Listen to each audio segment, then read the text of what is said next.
ਤੁਸੀਂ ਸੁਣ ਰਹੇ ਹੋ ਨਾਨਕ ਸਿੰਘ ਦਾ ਨੋਵਲ ਪਿਆਰ ਦੀ ਦੁਨੀਆ ਅੰਕ 46।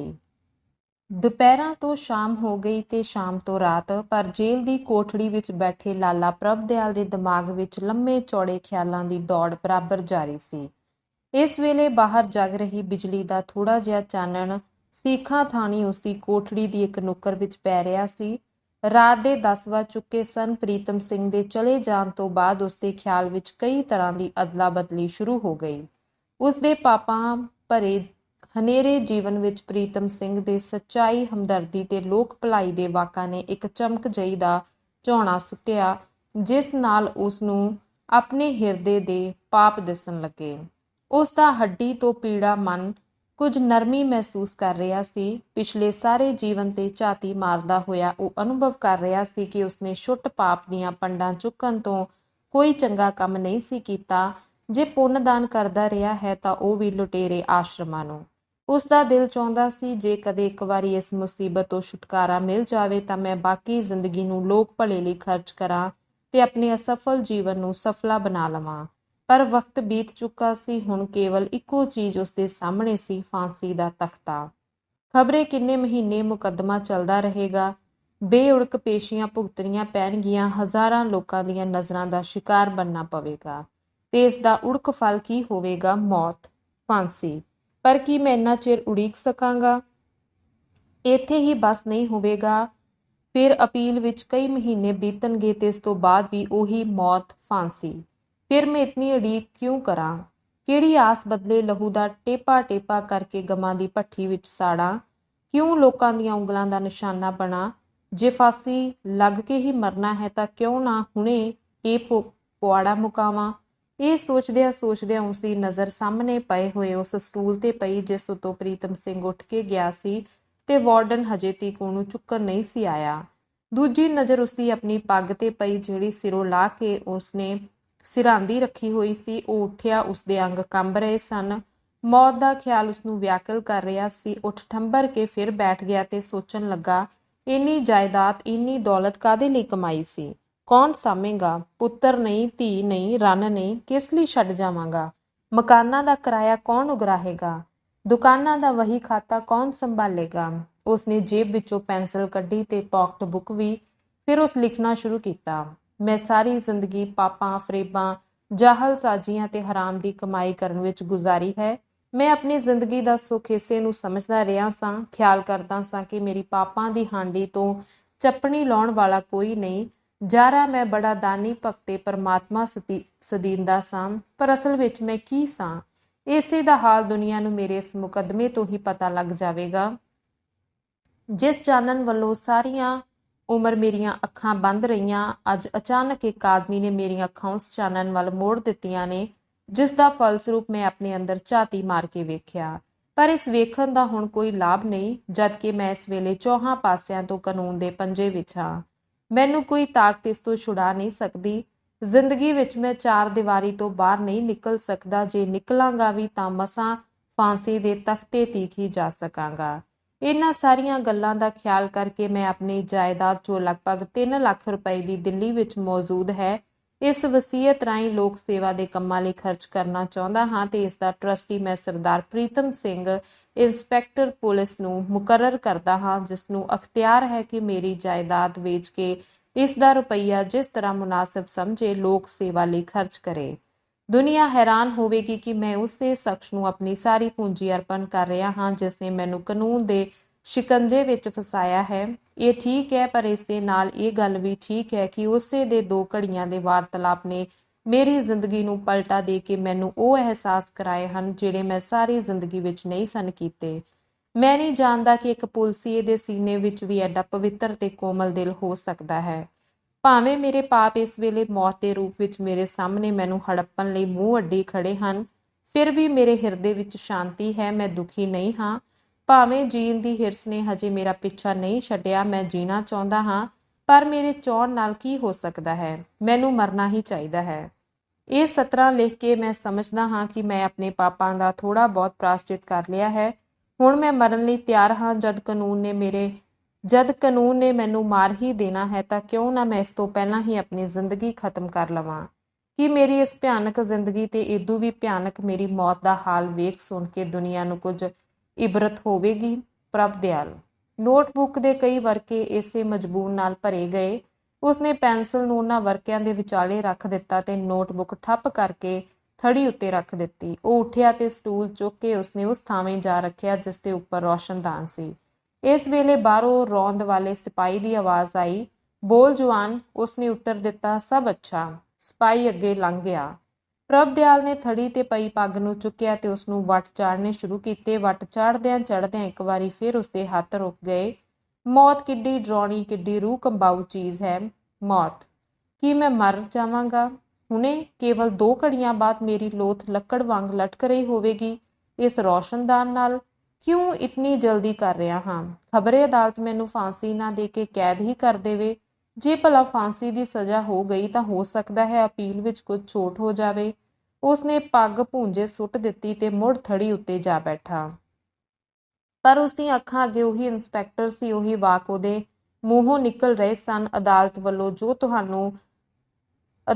ਵੱਲੋਂ ਜੋ ਸਜ਼ਾ ਤੁਹਾਨੂੰ ਮਿਲੇਗੀ ਉਹ ਬਹੁਤ ਖਤਰਨਾਕ ਹੋਵੇਗੀ। ਜੇ ਮੇਰਾ ਵੱਸ ਹੁੰਦਾ ਤਾਂ ਸੱਚੇ ਦਿਲੋਂ ਪ੍ਰਾਸ਼ਚਿਤ ਕਰਨ ਵਾਲੇ ਨੂੰ ਛੱਡ ਦੇਣ ਦੀ ਸਿਫਾਰਿਸ਼ ਕਰਦਾ। ਮੈਂ ਮਜਬੂਰ ਹਾਂ, ਮਰਜ਼ੀ ਨਾਲ ਮੈਂ ਇਸ ਮਹਿਕਮੇ ਵਿੱਚ ਨਹੀਂ ਆਇਆ। ਤੁਸੀਂ ਆਤਮਾ ਦਾ ਬੋਝ ਹੌਲਾ ਕਰੋ, ਤੁਹਾਡੇ ਮਨ ਨੂੰ ਸ਼ਾਂਤੀ ਮਿਲੇ। ਅੱਖਾਂ ਮੀਟੀ ਉਹ ਸੋਚ ਰਿਹਾ ਸੀ, ਪਰ ਮੌਤ ਤੋਂ ਬਿਨਾਂ ਹੁਣ ਕੋਈ ਚੀਜ਼ ਮੈਨੂੰ ਸ਼ਾਂਤੀ ਨਹੀਂ ਦਿਵਾ ਸਕਦੀ, ਖਾਸ ਕਰਕੇ ਨੱਕ ਦਾ ਜ਼ਖਮ ਜਿਹੜਾ ਦਿਨੋਂ ਦਿਨ ਵਿਗੜਦਾ ਜਾਂਦਾ ਹੈ। ਇੱਕ ਪਲ ਲਈ ਵੀ ਮੈਨੂੰ ਚੈਨ ਨਹੀਂ ਦਿੰਦਾ ਤੇ ਇਸ ਦਾ ਇਤਿਹਾਸ ਤਾਂ ਹੋਰ ਵੀ ਦੁਖਦਾਈ ਹੈ। ਜਦ ਆਖਰ ਲਟਕਣਾ ਹੀ ਹੈ ਤਾਂ ਕਿਉਂ ਇਤਨਾ ਦੁੱਖ ਪਾਵਾਂ? ਉਹ ਫੇਰ ਹੰਬਲਾ ਮਾਰ ਕੇ ਉੱਠਿਆ। ਐਤਕੀ ਉਸਨੇ ਦਿਲ ਨੂੰ ਬਹੁਤ ਕਰੜਾ ਕਰ ਲਿਆ ਸੀ। ਉਸਨੇ ਮੁੜ ਪੱਗ ਭੂੰਜੋਂ ਚੁੱਕ ਲਈ ਤੇ ਉਵੇਂ ਸੀ ਵੱਟ ਚਾੜਨ ਲੱਗਾ। ਇਸ ਤੋਂ ਬਾਅਦ ਸਟੂਲ ਤੇ ਚੜ੍ਹ ਕੇ ਉਹਨੂੰ ਰੌਸ਼ਨਦਾਨ ਦੀਆਂ ਸੀਖਾਂ ਨਾਲ ਬੰਨ੍ਹਣ ਦੀ ਕੋਸ਼ਿਸ਼ ਕਰਨ ਲੱਗਾ। ਰੌਸ਼ਨਦਾਨ ਭਾਵੇਂ ਕਾਫੀ ਉੱਚਾ ਸੀ, ਪਰ ਅੱਡੀਆਂ ਚੁੱਕ ਕੇ ਬਾਹਾਂ ਵਧਾ ਕੇ ਕਿਸੇ ਤਰ੍ਹਾਂ ਉਸਨੇ ਪੱਗ ਦਾ ਲਾੜੂ ਸਟਿਕ ਪਹੁੰਚਾ ਹੀ ਲਿਆ। ਪੱਗ ਨਾਲ ਉਸਨੇ ਸੀਖ ਨੂੰ ਦੂਸਰੀ ਗੰਢ ਪਾਈ ਸੀ ਕਿ ਬਾਹਰੋਂ ਫਿਰ ਬੂਟਾਂ ਦੀ ਆਵਾਜ਼ ਸੁਣਾਈ ਦਿੱਤੀ। ਉਹ ਝਟਪਟ ਸਟੂਲ ਤੋਂ ਉਤਰ ਕੇ ਥੜੀ ਤੇ ਜਾ ਬੈਠਾ। ਫਿਰ ਉਹੀ ਆਵਾਜ਼ ਆਈ, ਬੋਲ ਜਵਾਨ। ਉਸਨੇ ਉੱਤਰ ਦਿੱਤਾ, ਸਭ ਅੱਛਾ। ਰੌਂਦ ਵਾਲਾ ਅਗਾਂਹ ਲੰਘ ਗਿਆ।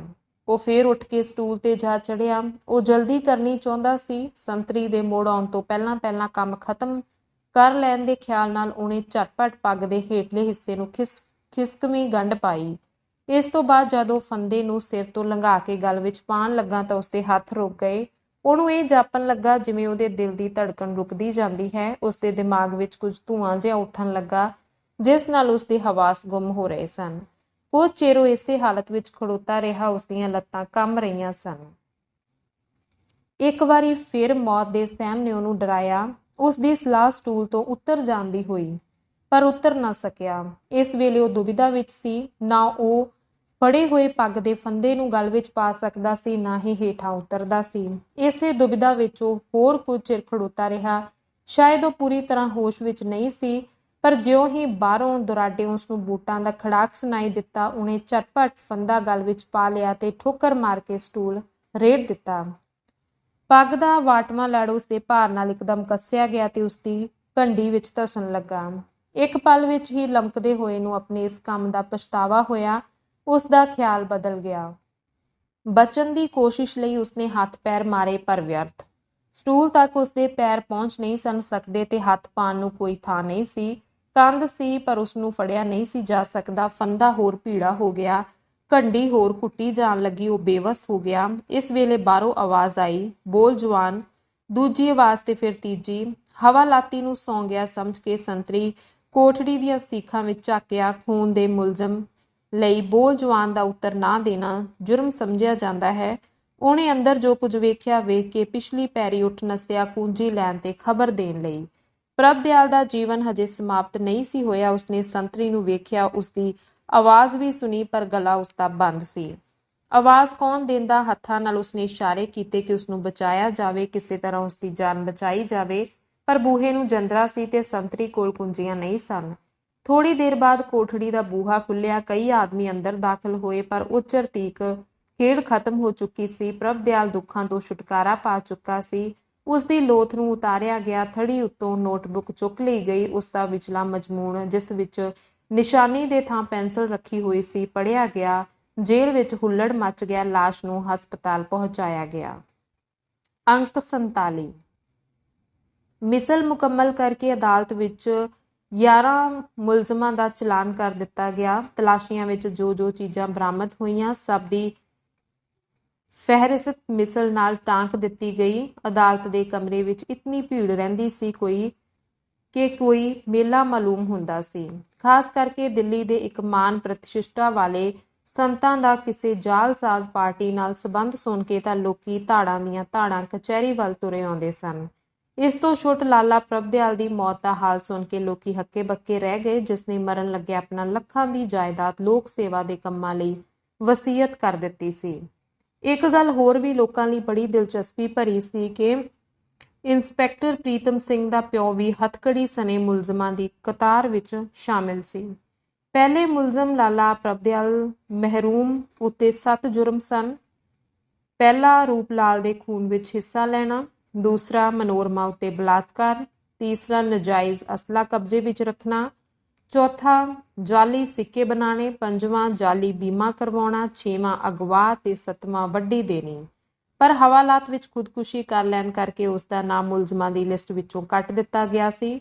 ਸੰਤ ਓਂਕਾਰ ਨਾਥ ਉੱਤੇ 4 ਮੁਕੱਦਮੇ ਸਨ। ਪਹਿਲਾ ਬਲਾਤਕਾਰ, ਦੂਸਰਾ ਧੋਖਾਦੇਹੀ, ਤੀਸਰਾ ਬਰਦਾ ਫਰੋਸ਼ੀ ਤੇ ਚੌਥਾ ਖੂਨ। ਜਿਸ ਬਾਬਤ ਚੇਤ ਸਿੰਘ ਨੇ ਆਪਣੇ ਬਿਆਨ ਵਿੱਚ ਇਕਬਾਲ ਕੀਤਾ ਸੀ, ਉਸ ਦੇ ਹਵਾਲਾਂ ਤੋਂ ਨੱਸਣ ਤੋਂ ਬਾਅਦ ਸੰਤਾਂ ਨੇ ਗੰਗਾ ਦੇਈ ਨੂੰ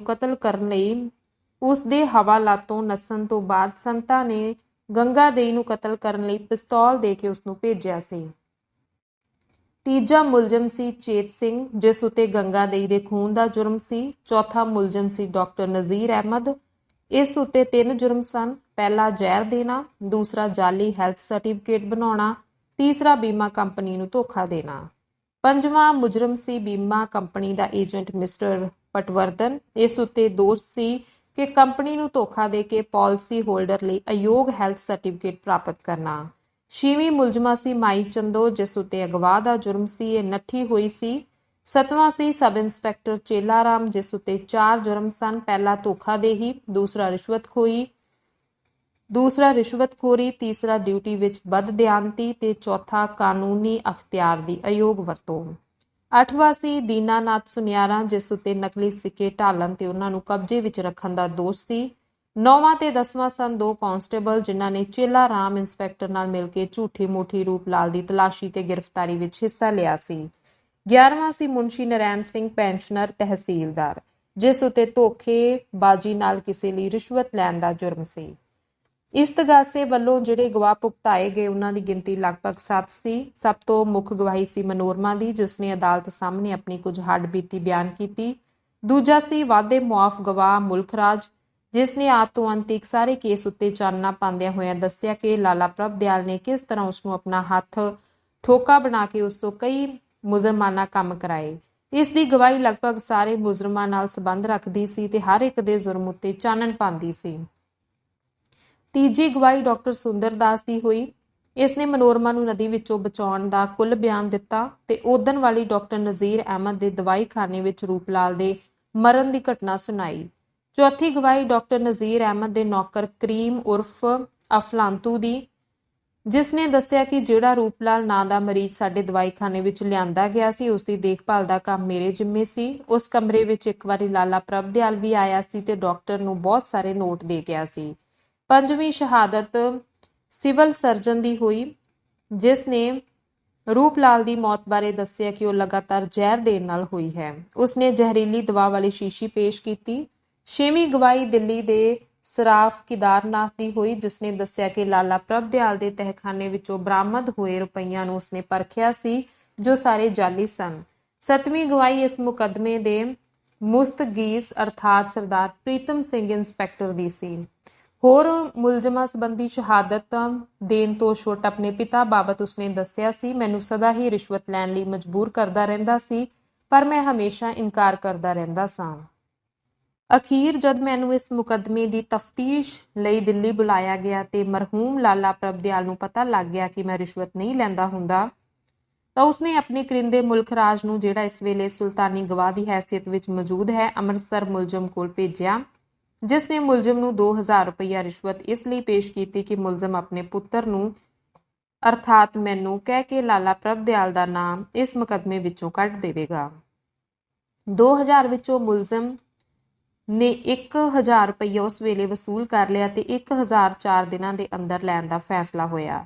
ਇਸ ਦੇ ਸਬੂਤ ਵਜੋਂ ਪ੍ਰੀਤਮ ਸਿੰਘ ਨੇ ਕਈ ਦਸਤਾਵੇਜ਼ ਪੇਸ਼ ਕੀਤੇ। ਆਪਣੀ ਭੈਣ ਪੁਸ਼ਪਾ ਵੱਲੋਂ ਆਈ ਹੋਈ ਚਿੱਠੀ, ਮੁਲਕ ਰਾਜ ਵੱਲੋਂ ਹੋਰ ਰੁਪਏ ਦੀ ਮੰਗ ਵਾਲੀ ਲਾਲਾ ਨੂੰ ਭੇਜੀ ਹੋਈ ਚਿੱਠੀ ਤੇ ਡਾਕਖਾਨੇ ਦਾ ਮਨੀ ਆਰਡਰ ਫਾਰਮ ਤੇ ਉਸ ਦੇ ਭੇਜਣ ਵਸੂਲਣ ਦੀਆਂ ਰਸੀਦਾਂ ਇਤਿਆਦ। ਪਹਿਲੀ ਚਿੱਠੀ ਨੂੰ ਛੱਡ ਕੇ ਬਾਕੀ ਸਾਰਿਆਂ ਦੀ ਮੁਲਕ ਰਾਜ ਨੇ ਤਸਦੀਕ ਕੀਤੀ ਤੇ ਆਪਣੀ ਭੇਜੀ ਹੋਈ ਚਿੱਠੀ ਵੀ ਸ਼ਨਾਖਤ ਕੀਤੀ। ਗਵਾਹੀਆਂ ਹੋ ਚੁੱਕਣ ਤੋਂ ਬਾਅਦ ਪ੍ਰੀਤਮ ਸਿੰਘ ਨੇ ਇੱਕ ਹੋਰ ਦਸਤਾਵੇਜ਼ ਪੇਸ਼ ਕੀਤੀ ਜਿਹੜੀ ਇਸ ਮੁਕੱਦਮੇ ਉੱਤੇ ਚਾਨਣ ਪਾਉਂਦੀ ਸੀ। ਇਹ ਸੀ ਮਰਹੂਮ ਰੂਪ ਲਾਲ ਦਾ ਅੰਤਿਮ ਬਿਆਨ, ਜਿਹੜਾ ਪ੍ਰੀਤਮ ਸਿੰਘ ਨੇ ਡਾਕਟਰ ਅਹਿਮਦ ਦੇ ਦਵਾਈਖਾਨੇ ਵਿੱਚ ਮਰਹੂਮ ਦੀ ਮੌਜੂਦਗੀ ਵਿੱਚ ਕਲਮਬੰਦ ਕਰਕੇ ਉਸਦੇ ਦਸਤਖਤ ਕਰਾਏ ਸਨ। ਮੁਲਜ਼ਮਾਂ ਵੱਲੋਂ 4 ਤਕੜੇ ਵਕੀਲ ਸਨ, ਪਰ ਇਸ ਤਖਾਸੇ ਦੀ ਕਾਰਵਾਈ ਇਤਨੀ ਨਿੱਘਰ ਤੇ ਬੇਨੁਕਸ ਸੀ। ਗਵਾਹਾਂ ਦੀਆਂ ਸ਼ਹਾਦਤਾਂ ਇੰਨੀਆਂ ਮਜ਼ਬੂਤ ਸਨ ਕਿ ਵਕੀਲਾਂ ਨੂੰ ਕਿਤੇ ਨਹੁੰ ਅੜਾਉਣ ਨੂੰ ਥਾਂ ਨਹੀਂ ਸੀ। ਉੱਪਰੋਂ ਥੱਲੀ ਤਰੀਕਾ ਪੈਂਦੀਆਂ ਰਹੀਆਂ ਤੇ ਵਕੀਲਾਂ ਦੀ ਬਹਿਸ ਹੁੰਦੀ ਰਹੀ। ਅਖੀਰ ਅਦਾਲਤਾਂ ਨੇ ਲਗਭਗ ਉਹਨਾਂ ਹੀ ਦਫਾਵਾਂ ਦੇ ਅਧੀਨ ਜਿਨ੍ਹਾਂ ਦੇ ਆਧਾਰ ਤੇ ਪੁਲਿਸ ਨੇ ਚਲਾਨ ਕੀਤਾ ਸੀ, ਮੁਲਜ਼ਮਾਂ ਉੱਤੇ ਫਰਦ ਜੁਰਮ ਲਾ ਕੇ ਉਹਨਾਂ ਨੂੰ ਸੈਸ਼ਨ ਸਪੁਰਦ ਕਰ ਦਿੱਤਾ। ਸੈਸ਼ਨ ਅਦਾਲਤ ਵਿੱਚ ਵੀ 2-3 ਪੇਸ਼ੀਆਂ ਉੱਤੇ ਵਕੀਲਾਂ ਦੀਆਂ ਖੂਬ ਚੁੰਝਾਂ ਭਿੜੀਆਂ। ਅਖੀਰ ਚੌਥੀ ਪੇਸ਼ੀ ਉੱਤੇ ਅਦਾਲਤ ਨੇ ਹੁਕਮ ਸੁਣਾ ਦਿੱਤਾ, ਜੋ ਇਸ ਪ੍ਰਕਾਰ ਸੀ। ਸੰਤ ਓਂਕਾਰਨਾਥ, ਡਾਕਟਰ ਨਜ਼ੀਰ ਅਹਿਮਦ ਤੇ ਚੇਤ ਸਿੰਘ ਨੂੰ ਫਾਂਸੀ ਸਜ਼ਾ ਸੁਣਾਈ ਗਈ। ਬੀਮਾ ਏਜੰਟ ਪਟਵਰਧਨ ਤੇ ਚੇਲਾ ਰਾਮ ਸਬ ਇੰਸਪੈਕਟਰ ਨੂੰ 5-5 ਸਾਲ ਕੈਦ, ਦੀਨਾਨਾਥ ਸੁਨਿਆਰਾ 7 ਸਾਲ ਕੈਦ, ਅਕਰਮ ਤੇ ਮੀਹਾਂ ਸਿੰਘ ਕਾਂਸਟੇਬਲਾਂ ਨੂੰ 2-2 ਸਾਲ, ਮੁਨਸ਼ੀ ਨਰੈਣ ਸਿੰਘ ਨੂੰ 1000 ਰੁਪਇਆ ਜੁਰਮਾਨਾ ਤੇ ਸੁਲਤਾਨੀ ਗਵਾਹ ਮੁਲਕ ਰਾਜ ਬਰੀ। ਜੁਰਮਾਨਾ ਤਾਰਨ ਤੋਂ ਬਾਅਦ ਜਦ ਮੁਨਸ਼ੀ ਹੋਰੀ ਟਾਂਗਿਆਂ ਦੇ ਅੱਡੇ ਤੇ ਪਹੁੰਚ ਕੇ ਇੱਕ ਟਾਂਗੇ ਨੂੰ ਰੇਲਵੇ ਸਟੇਸ਼ਨ ਕਹਿ ਕੇ ਉੱਪਰ ਬੈਠਣ ਲੱਗੇ ਤਾਂ ਉਹਨਾਂ ਨੇ ਪ੍ਰੀਤਮ ਸਿੰਘ ਨੂੰ ਆਪਣੇ ਮਗਰ ਆਉਂਦਿਆਂ ਡਿੱਠਿਆ, ਜਿਹੜਾ ਸਰਕਾਰੀ ਵਰਦੀ ਵਿੱਚ ਸੀ। ਮੁਨਸ਼ੀ ਜੀ ਨੇ ਉਸ ਨੂੰ ਵੇਖਦਿਆਂ ਹੀ ਨਫ਼ਰਤ ਨਾਲ ਮੂੰਹ ਫੇਰ ਲਿਆ। ਕੋਚਵਾਨ ਨੇ ਘੋੜੇ ਨੂੰ ਮਾਰਨ ਲਈ ਛਾਂਟਾ ਚੁੱਕਿਆ ਹੀ ਸੀ ਕਿ ਪ੍ਰੀਤਮ ਸਿੰਘ ਨੇ ਉਸ ਨੂੰ ਠਹਿਰਨ ਲਈ ਇਸ਼ਾਰਾ ਕੀਤਾ। ਉਹ ਠਹਿਰ ਗਿਆ। ਪ੍ਰੀਤਮ ਸਿੰਘ ਵੀ ਟਾਂਗੇ ਤੇ ਬੈਠ ਗਿਆ ਤੇ ਕੋਚਵਾਨ ਨੂੰ ਕਹਿਣ ਲੱਗਾ, ਸ਼ਹਿਰ ਵੱਲ। ਮੁਨਸ਼ੀ ਹੋਰੀ ਉਸ ਕੁਝ ਤਾਂ ਅੱਗੇ ਹੀ ਆਪਣੇ ਪੁੱਤਰ ਉੱਤੇ ਭਖੇ ਹੋਏ ਸਨ, ਉੱਤੋਂ ਇੱਕ ਹੋਰ ਡੀਕ ਪੁਨਾਮ ਵੇਖ ਕੇ ਅੱਗ ਬਗੋਲਾ ਹੋ ਉੱਠੇ। ਪ੍ਰੀਤਮ ਸਿੰਘ ਨੇ ਆਜਜ਼ੀ ਨਾਲ ਕਿਹਾ, ਬਾਪੂ ਜੀ ਮੇਰੇ ਨਾਲ ਸ਼ਹਿਰ ਚੱਲੋ। ਦੰਦ ਪੀਂਦੇ ਹੋਏ ਮੁਨਸ਼ੀ ਹੋਰੀ ਬੋਲੇ, ਕਿਉਂ? ਜੇਲੋਂ ਬਚ ਗਿਆ ਵਾਂ, ਇਸ ਕਰਕੇ ਹੁਣ ਕੋਈ ਮੁਕੱਦਮਾ ਬਣਾਉਣਾ ਈ? ਦੂਰ ਹੋ ਮੇਰੀਆਂ ਅੱਖਾਂ ਅੱਗੋਂ, ਤੇਰੇ ਵਰਗੇ ਪੁੱਤਰ ਨਾਲੋਂ ਮੈਂ ਔਂਤਰ ਹੀ ਰਹਿੰਦਾ ਤਾਂ ਚੰਗਾ ਸੀ। ਪ੍ਰੀਤਮ ਸਿੰਘ ਕੁਝ ਨਾ ਬੋਲਿਆ। ਉਸਦੇ ਚੁੱਪ ਰਹਿਣ ਨਾਲ ਮੁਨਸ਼ੀ ਹੋਰੀ ਹੋਰ ਵੀ ਵਰ ਪਏ। ਤੈਨੂੰ ਸ਼ਰਮ ਨਾ ਆਈ ਅਦਾਲਤ ਵਿੱਚ ਖਲੋ ਕੇ ਪਿਓ ਦੇ ਬਰਖਲਾਫ ਗਵਾਹੀ ਦਿੰਦਿਆਂ? ਸ਼ਰਮ ਹੋਵੇ ਤਾਂ ਚੱਪਣੀ ਵਿੱਚ ਨੱਕ ਡਬੋ ਕੇ ਮਰ ਜਾਵੇਂ। ਤੇ ਉਹ ਜਿਹੜੀ ਕੱਲ ਦੀ ਜੰਮੀ ਹੋਈ ਏ ਆਫਤ, ਮੈਨੂੰ ਕੀ ਪਤਾ ਸੀ ਤੁਸੀਂ ਦੋਵੇਂ ਭੈਣ ਭਰਾ ਮੈਨੂੰ ਫਸਾਣ ਦੀਆਂ ਗੋਂਦਾਂ ਗੁੰਦੇ ਰਹਿੰਦੇ ਸੋ। ਚੰਗਾ ਕੀਤਾ ਈ ਬੱਚੂ, ਬੜਾ ਸੋਹਣਾ ਫਰਜ਼ ਪਾਲਿਆ ਈ ਤੇ ਉਸ ਆਫਤ ਨੇ ਵੀ ਪਿਓ ਨਾਲ ਡੂੰਘੇ ਪਿਆਰ ਦਾ ਸਬੂਤ ਦਿੱਤਾ ਏ। ਪ੍ਰੀਤਮ ਸਿੰਘ ਦੀਆਂ ਅੱਖਾਂ ਗਿੱਲੀਆਂ ਸਨ। ਉਹ ਪਿਓ ਦੇ ਦੁੱਖ ਨੂੰ ਦਿਲੋਂ ਮਹਿਸੂਸ ਕਰ ਰਿਹਾ ਸੀ। ਉਸ ਨੂੰ ਪਿਓ ਦੀ ਹਾਲਤ ਤੇ ਰਹਿਮ ਆ ਰਿਹਾ ਸੀ, ਜਿਹੜਾ ਹਜੇ ਤੀਕ ਕਸੂਰ ਨੂੰ ਨਹੀਂ ਸੀ ਸਮਝ ਸਕਿਆ। ਉਸਨੇ ਦੇਖਿਆ ਕਿ ਇਸ ਵੇਲੇ ਕੁਝ ਵੀ ਕਹਿਣਾ ਬਲਦੀ ਤੇ ਤੇਲ ਪਾਣਾ ਹੈ। ਥੋੜੀ ਦੂਰ ਜਾ ਕੇ ਉਹ ਟਾਂਗੇ ਤੋਂ ਉਤਰ ਗਿਆ। ਮੁਨਸ਼ੀ ਹੋਰਾਂ ਸਟੇਸ਼ਨ ਤੇ ਪਹੁੰਚ ਕੇ ਟਿਕਟ ਲਈ, ਪਰ ਨਾ ਹੀ ਅੰਮ੍ਰਿਤਸਰ ਤੇ ਨਾ ਹੀ ਲਾਹੌਰ ਦੀ। ਉਹ ਹੁਣ ਕਿਸੇ ਨੂੰ ਮੂੰਹ ਨਹੀਂ ਸਨ ਵਿਖਾਉਣਾ ਚਾਹੁੰਦੇ। ਉਹ ਸੋਚਦੇ ਸਨ, ਕੱਲ ਹੀ ਜਦ ਅਖਬਾਰਾਂ ਵਿੱਚ ਇਹ ਕਾਰਵਾਈ ਨਿਕਲੇਗੀ ਤਾਂ ਮੇਰੇ ਲਈ ਕਿਹੜੀ ਥਾਂ ਬਾਕੀ ਰਹਿ ਜਾਵੇਗੀ। ਸੋ ਉਹਨਾਂ ਨੇ ਆਪਣੇ ਮੁਰੱਬਿਆਂ ਵਿੱਚ ਹੀ ਜਾਣਾ ਠੀਕ ਸਮਝਿਆ। ਮਕਾਨ ਤੇ ਪਹੁੰਚ ਕੇ ਪ੍ਰੀਤਮ ਸਿੰਘ ਨੇ ਸੁੰਦਰਦਾਸ ਨੂੰ ਮੁਕੱਦਮੇ ਦਾ ਫੈਸਲਾ ਵੇਰਵੇ ਸਹਿਤ ਸੁਣਾਇਆ ਤੇ ਕਹਿਣ ਲੱਗਾ, ਮੇਰਾ ਖਿਆਲ ਹੈ ਹੁਣ ਜਦ ਕਿ ਮੇਰਾ ਕੰਮ ਖਤਮ ਹੋ ਗਿਆ ਹੈ, ਮੈਨੂੰ ਵਾਪਸ ਜਾਣਾ ਚਾਹੀਦਾ ਹੈ। ਸੁੰਦਰਦਾਸ ਨੇ ਉੱਤਰ ਦਿੱਤਾ, ਇਹ ਤਾਂ ਖੂਬ ਬੇਕੁਰਕੀ ਵਾਹੀ ਹੈ। ਮੈਂ ਤਾਂ ਰੱਜ ਕੇ ਗੱਲਾਂ ਵੀ ਨਾ ਕਰ ਸਕਿਆ। ਇਸੇ ਉਡੀਕ ਵਿੱਚ ਸਾਂ ਕਿ ਮੁਕੱਦਮੇ ਦਾ ਬਖੇੜਾ ਖਤਮ ਹੋਵੇ ਤੇ 2 ਦਿਨ ਰਲ ਕੇ ਬੈਠੀਏ। ਤੁਹਾਨੂੰ ਘੱਟੋ ਘੱਟ 1 ਹਫ਼ਤਾ ਇੱਥੇ ਰਹਿਣਾ ਪਵੇਗਾ। ਮੈਂ ਤਾਂ ਤੁਹਾਡੇ ਪਾਸੋਂ ਨਿਖੜਨਾ ਨਹੀਂ ਚਾਹੁੰਦਾ, ਪਰ ਇਹ ਗੁਲਾਮੀ ਦਾ ਤੌਂਕ ਜੋ ਗੱਲ ਪਿਆ ਹੋਇਆ ਏ। ਫਿਰ ਕੀ ਹੋਇਆ? ਕੁਝ ਦਿਨ ਹੋਰ ਸਹਿਣ ਨਾਲ ਤੁਹਾਡੀ ਨੌਕਰੀ ਖੁਸ ਤੇ ਨਹੀਂ ਚੱਲੀ। ਜੇ ਖੁਸ ਵੀ ਜਾਵੇ ਤਾਂ ਮੈਂ ਸ਼ੁਕਰ ਨਾ ਕਰਾਂ। ਕਿਉਂ ਇਤਨੇ ਬੇਜ਼ਾਰ ਹੋ ਗਏ ਹੋ? ਵੇਖਦੇ ਨਹੀਂ ਕਿੱਡੀ ਸ਼ਾਨਦਾਰ ਨੌਕਰੀ ਏ। ਮੈਂ ਇਸ ਨੌਕਰੀ ਤੋਂ ਉਪਰਾਮ ਹੁੰਦਾ ਜਾਂਦਾ ਹਾਂ। ਉਪਰਾਮ ਹੁੰਦੇ ਜਾਂਦੇ ਹੋ? ਸੁੰਦਰਦਾਸ ਨੇ ਉਸਦੇ ਚਿਹਰੇ ਨੂੰ ਗੌਰ ਨਾਲ ਵੇਖਦਿਆਂ ਹੋਇਆ ਪੁੱਛਿਆ, ਸੱਚਮੁੱਚ?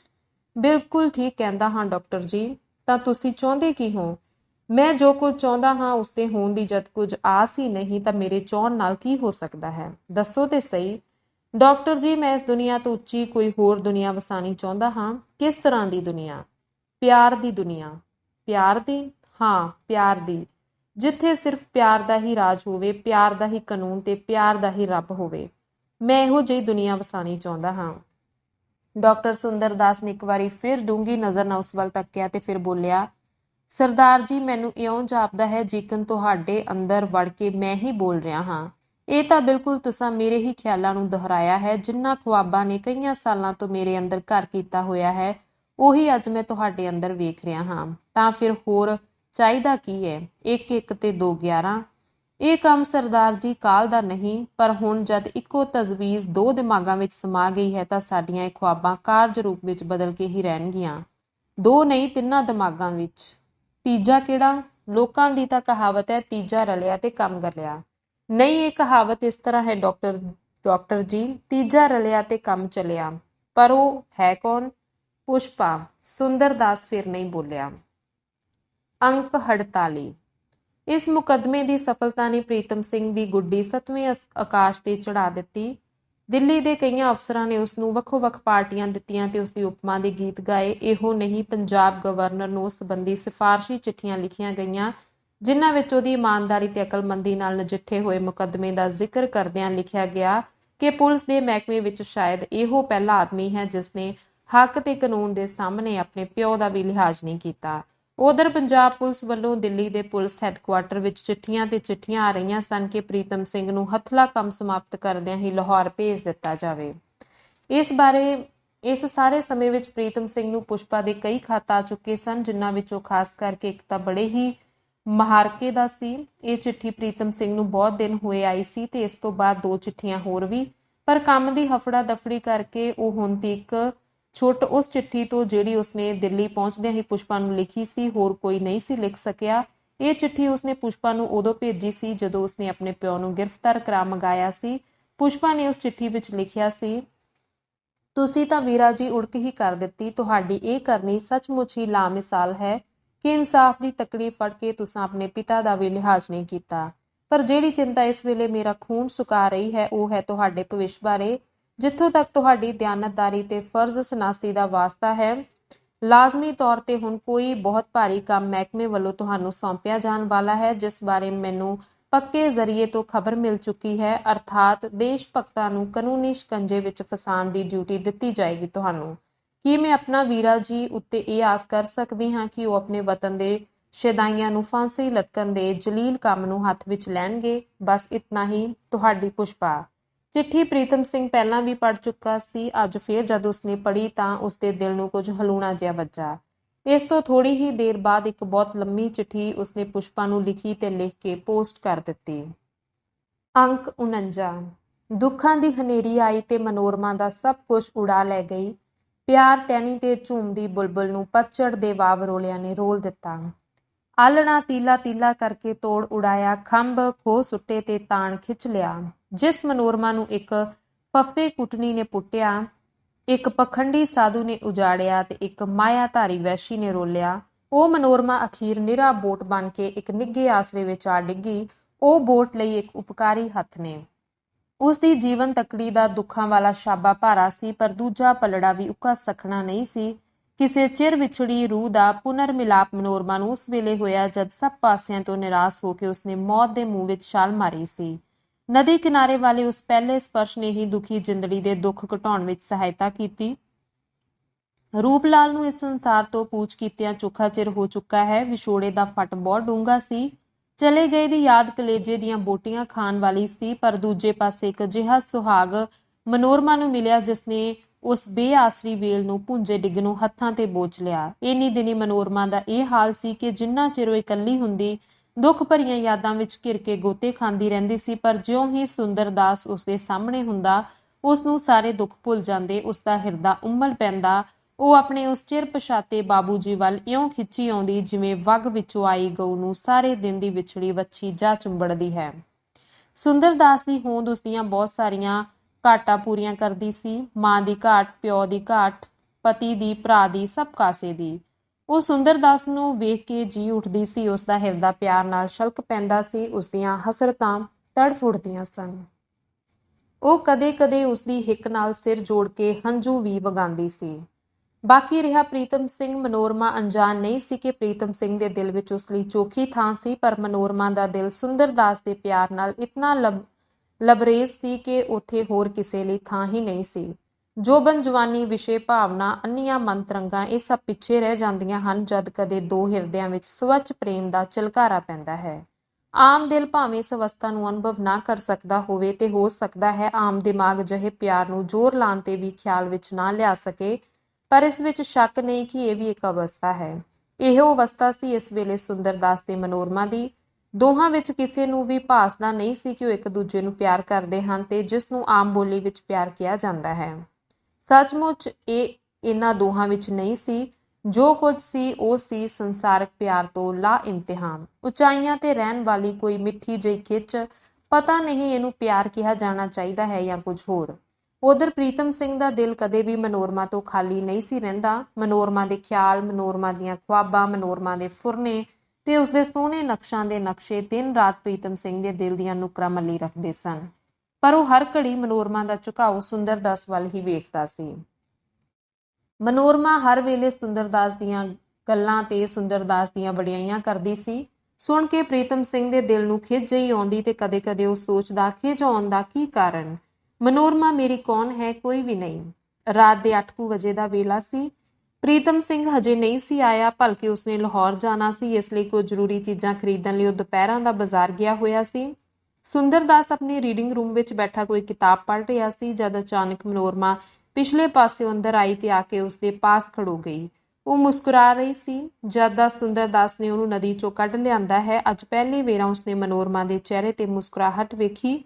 ਸੁੰਦਰ ਦਾਸ ਨੇ ਕਿਤਾਬ ਮੇਜ਼ ਤੇ ਰੱਖ ਦਿੱਤੀ। ਆਪਣੀ ਕੁਰਸੀ ਨੂੰ ਰਤਾ ਉਹਦੇ ਵੱਲ ਮੋੜ ਕੇ ਉਹਦੇ ਲੱਕ ਵਿੱਚ ਬਾਂਹ ਪਾ ਕੇ ਉਹਨੂੰ ਹੋਰ ਆਪਣੇ ਨਾਲ ਕਰਦਾ ਹੋਇਆ ਬੋਲਿਆ, ਮਨੋਰਮਾ, ਮੈਂ ਸੋਚਿਆ ਸੀ ਤੂੰ ਸੌਂ ਗਈ ਹੋਵੇਂਗੀ।